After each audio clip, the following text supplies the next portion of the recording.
1절부터 10절입니다. 히브리서 9장 1절부터 10절까지 말씀입니다. 저하고 한 절씩 교독하도록 하겠습니다. 첫 언약에도 섬기는 예법과 세상에 속한 성소가 있더라.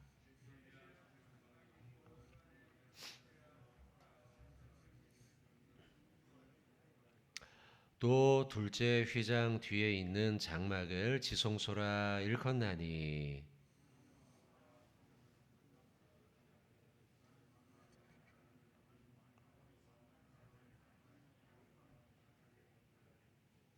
그 위에 속죄소를 덮는 영광의 그룹들이 있으니 이것들에 관하여는 이제 낱낱이 말할 수 없노라.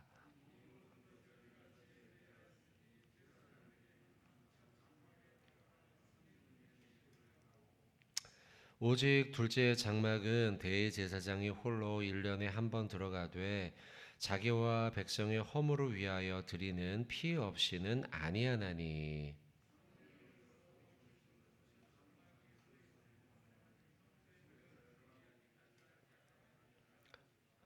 이 장막은 현재까지의 비유니 이에 따라 드리는 예물과 제사는 섬기는 자를 그 양심상 온전하게 할 수 없나니 이런 것은 먹고 마시는 것과 여러 가지 씻는 것과 함께 육체의 예법일 뿐이며 개혁할 때까지 맡겨둔 것이니라. 아멘. 자, 한 절 한 절씩 보도록 하겠습니다. 1절을 보시면은요. 첫 언약에는 섬기는 예법과 세상에 속한 성소가 있더라. 첫 언약은 이제 구약의 언약을 말씀하는 것입니다. 율법의 언약을 말씀하는 것이죠. 물론 첫 언약하면 아담의 언약이라고 말할 수도 있습니다. 그러나 이제 아담의 언약, 그 다음에 모세의 언약, 다윗의 언약 이렇게 쭉 넘어가는 구약의 여러 언약들이 있지만 이것들을 총망라해서 우리는 흔히 율법 언약, 구약의 언약이라고 말을 하죠. 그래서 이 첫 언약은 신약의 언약과 대조되는 것으로서의 첫 언약 이렇게 우리가 이해를 하시면 되겠습니다. 그러니 그냥 쉽게 생각한다면 율법 이렇게 우리가 이해를 해도 되겠습니다. 율법에도 섬기는 예법과 세상에 속해 있는 성소, 섬기는 예법이라 하면 예배를 드리는 방식이죠. 제사를 드리는 방식, 예배를 드리는 방식. 우리가 지난 주일날에는 가나의 혼인잔치를 보면서 그것이 의미가 이제 그 표적이라고 말을 했죠. 그래서 이것을 미러클이라 보지 않고 사인이라 이런 말씀을 그때 드렸어요. 그러면서 이것은 무언가를 가리키는 사인이다라고 하면서 그것이 이제 율법을 지키는 그 항아리의 물, 율법의 도구였죠. 이것이 이제는 포도주로 변하면서 기쁨의 예표로 바뀌었다라는 말씀을 좀 드렸었죠. 그러면서 구약에는 그것이 예법을 드리는 율법에 따라 드리는 방식이 있었는데 이제 그게 바뀌었다라고 말씀을 기쁨으로 바뀌었다 말씀을 드렸죠. 1절에도 섬기는 예법이 제사의 방식들이 있었단 말이죠. 이것은 손을 씻는 것, 이것은 무엇하는 것 하면서 제사를 드리는 방식. 세상에 속한 성소가 있었어요. 세상 속에 있었던 실제의 성소. 세상에 있었던 실제 성소.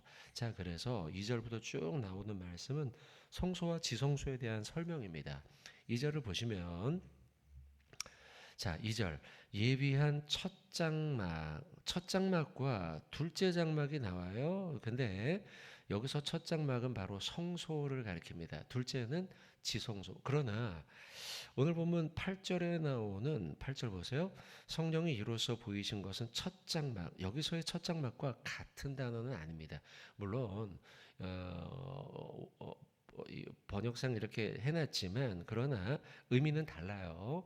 뒤에 나와 있는 첫 장막은 성소를 가리키는 것은 아니에요. 그냥 구약 시대의 장막을 가리키는 거예요. 여기서는요.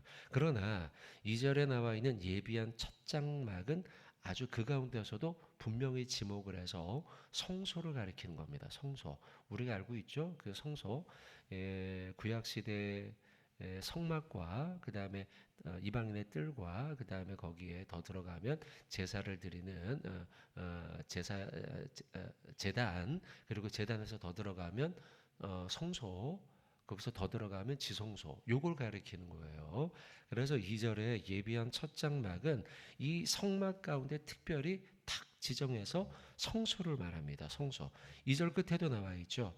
2절 끝에 보면 이는 성소라 일컫고라고 아예 지정을 하고 있죠. 자, 예비한 첫 장막이 있는데 그 안에는 무엇이 있냐면 등잔대가 있습니다. 등잔대. 이거는 이제 구약에도 그렇게 설명이 되어 있죠. 상과 이 상은 떡상입니다. 떡을 올려놓죠. 그래서 다윗이 도망치다가 이 떡상에서부터 배가 고팠을 때 얻어먹었죠. 떡상, 상, 그리고 진설병, 떡이죠. 이는 성소라 일컫는다. 자, 2절은 그래서 전체적으로 성소 안에 무엇이 있고 거기는 무엇이다라고 하는 설명하는 것이죠. 자, 3절 또 둘째 휘장 뒤에 있는 장막을 지성소라 일컫는다. 아까 설명을 드렸습니다. 성소가 있고 더 들어가면 지성소가 있죠. 4절에 보시면 지성소 안에는 무엇이 있느냐? 금향로가 있고요. 사면을 금으로 싼, 그러니까 나무로 만들었겠죠. 처음엔 거기다가 금으로 입혔어요. 금으로 입혀놓은 언약궤가 있어요. 언약궤. 언약궤는 지성소에 있죠. 그리고 그 안에 무엇을 담아 놓느냐?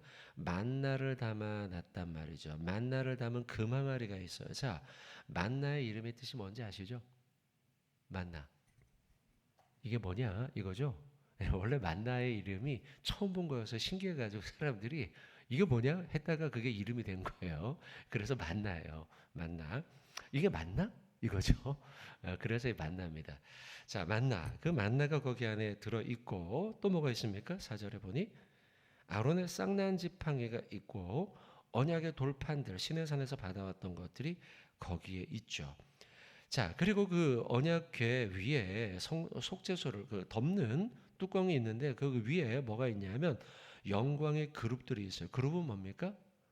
천사의 이제 또 다른 천사죠. 천사 가운데 하나죠. 자, 영광의 그룹들인데 이건 역시도 금으로 쌓아놨습니다. 금으로 그러니까 그 도금이죠. 도금. 금으로 해놨습니다. 자, 이것들에 관하여는 이제 낱낱이 말할 수가 없다. 다 설명할 수가 없고 구약을 보면 다 나오니까요. 이것에 대해서는 낱낱이 다 말할 수가 없다. 6절입니다. 자, 여기까지는 다 이해가 되시죠? 6절 이 모든 것을 이같이 예배하였으니 제사장 이같이 예배했다는 건 1절부터 5절까지의 말씀이 이런 식으로 아주 세세하게 자세하게 잘 준비하도록 가르쳐서 준비했단 말이에요. 구약시대 때부터.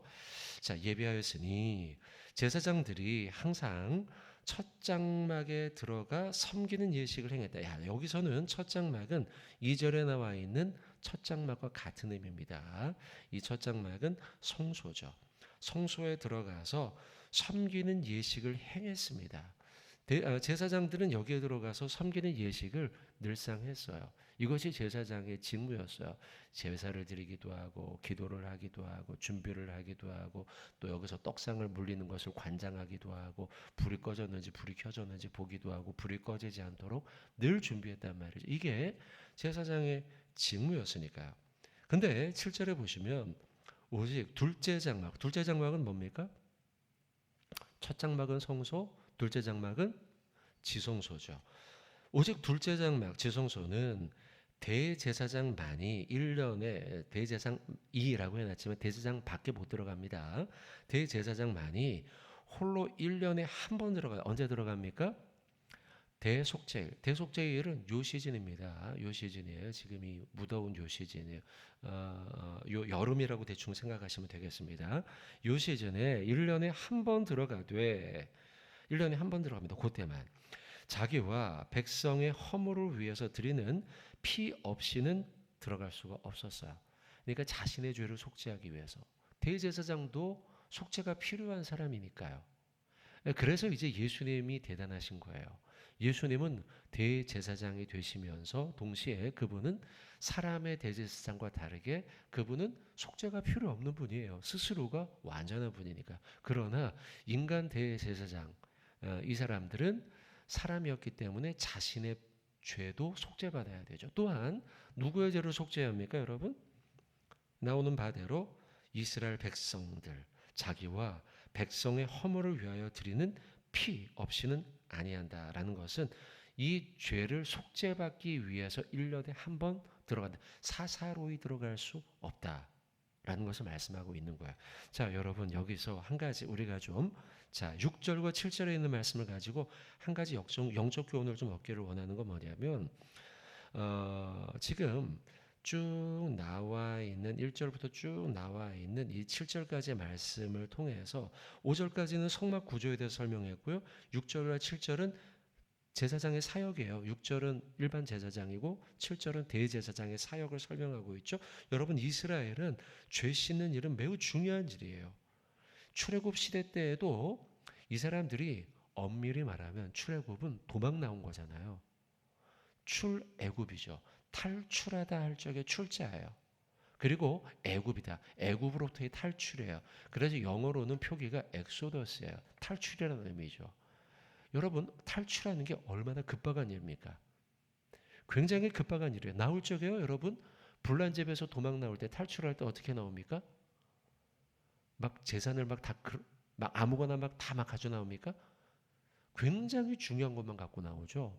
나 목숨 하나 건지기도 바쁘니까요. 출애굽이라는 게 그런 거예요. 그런데요. 하나님이 거기를 탈출할 때에 다른 거 다 놓고 와도 좋으니 이것 하나는 꼭 챙기라고 하죠. 그게 바로 방금 이거예요. 성소와 지성소요. 출애굽에서 사람들이 지금 막 정신없이 모여있을 때 이거 하나는 꼭 챙겨라. 사실 가나안 땅으로 들어가서 그들하고 뭘 합니까? 전쟁 벌이잖아요. 그러면 무기를 챙기라고 해야 되지 않습니까? 들어가서 농사 지어야 되잖아요. 농기구를 챙겨야 되잖아요. 근데 그런 거 1절 말씀을 안 하지 하나님이요. 뭘 챙기라고 말하냐면 성소와 지성소 챙겨라. 거기 안에 있는 떡상을 챙겨라. 거기 안에 금잔 등대를 챙겨라. 이러면서요. 제사와 관련되고 다시 말하면 속죄함.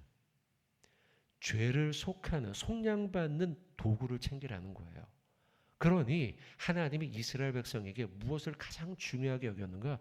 너희가 제사를 통해 죄를 속죄받는 일이 제일 중요한 일이야. 이걸 가르쳐주고 있는 거예요, 여러분. 대제사장이 거기 들어가서 하는 일 바로 예수님이죠. 예수님이 영원한 단번의 제사를 드려서 너희의 죄를 속하는 일이 가장 중요한 일이야 라고 우리에게 알려주고 있는 거예요.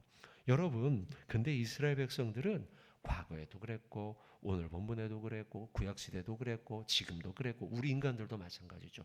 우리 모든 사람들이 다 마찬가지로 하나님이 우리에게 죄의 속죄함 받는 예수 그리스도를 통해 그것이 제일 중요하다고 알려주셨고 우리도 머리로 알아요. 그러나 삶 속에서는 여러분 그게 등한시가 되고요. 다른 일들이 더 먼저가 될 때가 있단 말이죠. 근데 그렇게 될 때 인간은 늘 타락하게 마련이에요. 성경을 잠깐 볼게요, 여러분. 창세기 4장 23절로 24절입니다. 창세기에서 두 구절 한번 찾아보겠습니다. 다 아는 말씀이니까요. 짧게 보겠습니다. 창세기 4장 23절로 24절. 자, 이 말씀을 찾는 이유는 속죄함 받고 제사 드리는 이 일이 너무 중요한 일인데 이걸 등한시하는 인간들이 어떻게 되는지 보는 거예요. 자, 창세기 4장 23절, 24절 두 구절입니다. 같이 한번 봉독하겠습니다. 시작. 라멕이 아내들에게 이르되 아다와 실라여 내 목소리를 들으라. 라멕의 아내들이여 내 말을 들으라. 나의 상처로 말미암아 내가 사람을 죽였고 나의 상함으로 말미암아 소년을 죽였도다. 가인을 위하여는 벌이 7배일진데 라멕을 위하여는 벌이 77배 이리로다 하여더라. 아멘. 라멕이 아내들에게 하는 말입니다. 근데 내용이 뭐예요? 나의 상처로 말미암아 23절 중간에 나의 상처로 말미암아 내가 사람을 죽였다는 거예요. 나의 상함으로 말미암아 소년을 죽였다는 거예요. 이게 속죄함의 제사드림의 집중하지 않고 다른 일에 돈 버는 일, 세상 일, 사람 만나는 일 등등등의 이런 일들에 마음을 쓰는 사람들의 결과예요. 결국은 사람을 죽이는 뭐 죽였다고 해놨지만 그것이 이제 가장 대표적인 일이었을 것이고 죄 가운데 빠진다는 거죠. 한 절 더 보겠습니다. 창세기 13장 조금 뒤로 넘기면 나오죠. 13장 뭐 읽지 않아도 되겠지만 그래도 한번 보시죠. 13장 몇 절이냐면 10절입니다. 13장 10절 같이 봉독하겠습니다. 시작. 이에 롯이 눈을 들어 요단 지역을 바라본즉 수월까지 온 땅에 물이 넉넉하니 여호와께서 소돔과 고모라를 멸하시기 전이었으므로 여호와의 동산 같고 애굽 땅과 같았더라. 아멘. 결국 소돔과 고모라를 누가 선택합니까? 아브라함입니까? 롯입니까? 롯이 선택하죠. 그리고 롯은 결국 마지막에 어떻게 돼요? 타락하죠. 타락하고 그의 아내는 죽는 데까지 가죠. 근데 그 땅은 번영한 땅이었어요. 번영하고 막 사람들의 죄악에 가득한 땅. 여러분, 그래서 우리가 예수의 십자가에 집중하지 않으면 구원받으며 내 죄사하며 여기에 집중하지 않으면 결국은 어떻게 되느냐? 라멕의 아내들처럼 되며 또한 롯과 같이 되는 거예요. 소돔과 고모라의 땅이 되는 것이죠. 우리는 이 사실을 알아야 돼요. 오늘 본문으로 다시 돌아오셔서 여러분 지금 1절부터 10절까지 6절까지 7절까지 봤는데 여기에서 말씀하는 바는 뭐냐면 하나님은 지금 제사 드리는 일에 굉장히 진심이세요. 굉장히 마음 가운데 중요하게 여기시며 이스라엘 백성과 하나님의 백성들에게 강조하고 계세요. 그런데 아까 봤던 것처럼 라멕의 아내처럼 아니면은 또 소돔 땅의 사람들처럼 아니면 롯처럼 제사드림과 속죄함과 구원받음에 집중하지 않으면 결국은 소돔과 고모라 땅의 사람들처럼 되고 만다는 것이죠. 우리가 그 사실을 기억해야 되겠어요. 자, 계속해서 잠깐 좀 더 말씀을 좀 보겠습니다. 7절까지 봤고요. 8절까지의 말씀을 보시면 성령이 이로써 보이신 것은 첫 장막이 서 있을 동안에는 자, 지금 1절부터 7절까지의 첫 장막하고는 조금 다른 의미로 쓰인 것입니다. 이 첫 장막은 구약에 대한 의미로 보시면 되겠어요. 구약의 의미. 그래서 전체의 성막으로 이해하면 됩니다. 그러나 이제 여기는 표현되어 있지 않지만 그러면 둘째 장막 이렇게 이해한다면 예수님으로 인해서 구원받게 된 십자가를 생각하시면 될 것 같아요. 자, 그래서 다시 한번 8절 성령이 이로써 보이신 것은 무엇이냐? 구약에 있는 성전의 제사를 통해 하는 것, 구약 서 있을 동안에는 성소에 들어가는 길이 아직 나타나지 아니했어요. 구약의 율법을 의지한다면 이 말씀은 첫 장막에 서 있을 동안에는 구약을 의지한다면 율법을 의지한다면 성소에 들어가는 길, 구원에 이르는 길이 명확하게 보이지 않는다는 거죠. 나타나지 않았다. 율법을 통해서는 온전한 구원의 길이 보이지 않는다. 이해되시죠? 자, 그렇게 이해하시면 되겠고요. 9절 이 장막은 첫 장막이에요. 율법의 장막은 현재까지의 비유다. 현재까지의 비유라는 것은 여러분들 뭔가를 빗대어서 설명하는 거잖아요. 그러니까 확실한 이 뜻이 탁 드러난 게 아니죠. 비유는 어디까지나 한번 걸쳐서 생각해야 되는 거잖아요. 그러니까 얼핏 이해는 되지만 명확한 건 아니에요. 그게 바로 구약의 제사를 통한 구원의 길이에요. 그래서 8절에 나와 있는 것처럼 성소, 영원한 구원의 길로 들어가는 길이 완전히 나타난 게 아니라는 거예요. 9절도 지금 똑같은 의미예요. 이 방식은 구약의 율법의 방식은 현재까지 드러난 비유라는 거예요. 다 드러난 게 아니라는 거죠. 그래서 이 구약의 율법에 따라 드리는 예물과 제사는 섬기는 자들, 우리들이죠. 우리들을 양심상 온전하게 할 수가 없어요. 완전하게. 다시 말하면 8절과 9절의 말씀은 제한되어 있다는 거죠. 구약의 율법을 통해서 드리는 제사로는 우리가 완전히 구원의 길에 이르지 못한다는 거예요. 제한된 속죄라는 것이죠. 이런 것을 10절 이런 것은 먹고 마시는 것과 여러 가지 씻는 것과 함께 율법의 예법일 뿐이라는 거예요. 구약의 방식, 율법의 방식은 먹고 마시는 것, 율법이 그러잖아요. 이건 먹어도 돼, 먹지 말아야 돼. 마시는 것 이거 마셔도 돼, 마시지 말아야 돼. 여러 가지 씻는 것, 막 씻어야 되는 예법, 이 등등등 육체의 예법일 뿐이다라는 거예요.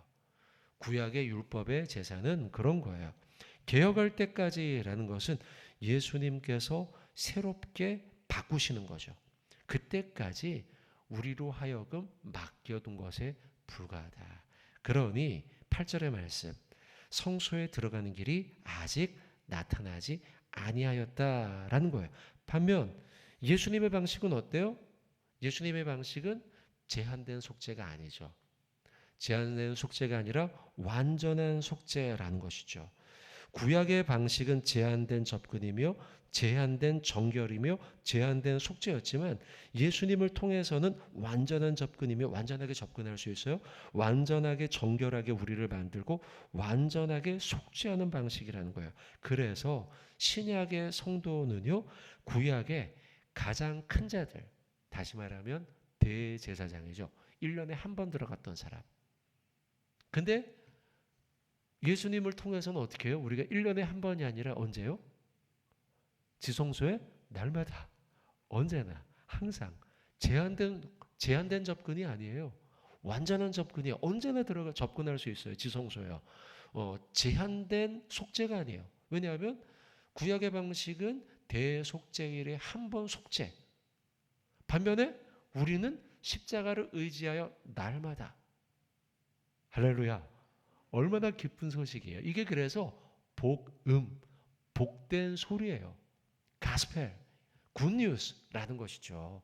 너무 좋은 소식이에요. 굿뉴스. 여러분 그래서 우리 장로들이 같이 계신데 히브리서 4장 16절 한번 보시겠어요? 여기에 기초한 말씀이에요. 히브리서 4장 16절이요. 같이 한번 우리 봉독하겠습니다. 히브리서 4장 16절 우리 암송도 하는 구절이에요. 같이 한번 봉독합니다. 그러므로 우리는 긍휼을 하심을 받고 때를 따라 돕는 은혜를 얻기 위하여 은혜의 보좌 앞에 어떻게 나아가요? 담대히 나갈 수 있는 거예요. 과거에는 제한된 접근이었어요. 대제사장만 나갈 수 있었단 말이죠. 그것도 1년에 한 번이요. 그러나 이제 우리는 날마다 every day, every time 언제나. 그래서 우리는 옛날에는요, 이스라엘 백성들이 거기 가려고 하면 두려웠어요. 갈 수가 없어요. 가면 죽으니까요. 그런데 우리는 담대히 나갈 수 있단 말이죠. 너무나 기쁜 거예요. 여러분 그래서 우리는 이제 이 신약의 성도들이죠. 우리 신약의 성도들은 복음의 성도들은요. 구약의 가장 큰 자 대제사장이죠. 그 대제사장보다 더 큰 자예요. 이것을 무엇이라고 말씀하냐면 자 베드로전서 2장 9절 한번 찾아보겠습니다. 조금 뒤로 넘기면 됩니다. 두 구절 찾고 말씀 맺겠습니다. 베드로전서 2장 9절 2장 9절입니다. 베드로전서 2장 9절 베드로전서 2장 9절 같이 한번 우리 봉독하겠습니다. 시작. 그러나 너희는 택하신 족속이요 왕 같은 제사장들이요 거룩한 나라요 그의 소유가 된 백성이니 이는 너희를 어두운 데서 불러내어 그의 기이한 빛에 들어가게 하신 이의 아름다운 덕을 선포하게 하려 하심이라. 아멘. 자 한번 따라해 볼까요? 우리는 택하신 족속이요 왕 같은 제사장입니다. 할렐루야. 한 구절 더 찾도록 하겠습니다. 갈라디아서 4장 6절입니다. 갈라디아서 4장 6절 우리의 신분이 바뀌게 됨에 대한 말씀이에요. 신분이 바뀌게 됨. 자, 갈라디아서 4장 6절 말씀 우리 같이 한번 봉독하도록 하겠습니다. 너희가 아들임으로 하나님이 그 아들의 영을 우리 마음 가운데 보내사 아빠 아버지라 부르게 하셨느니라. 아멘. 우리의 신분이 바뀌었어요.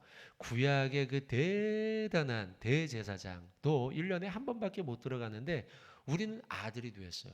그래서 아빠 만나러 아버지 만나러 날마다 들어갈 수 있게 된 거예요. 우리의 신분이 아들이 되어서 자녀가 되어서 하나님을 아바, 아버지라 부를 수 있게 되었다는 거예요. 그러니 여러분들 우리는 방금 조금 전에 히브리서 4장 16절의 말씀처럼 담대히 주의 전으로 나와서요.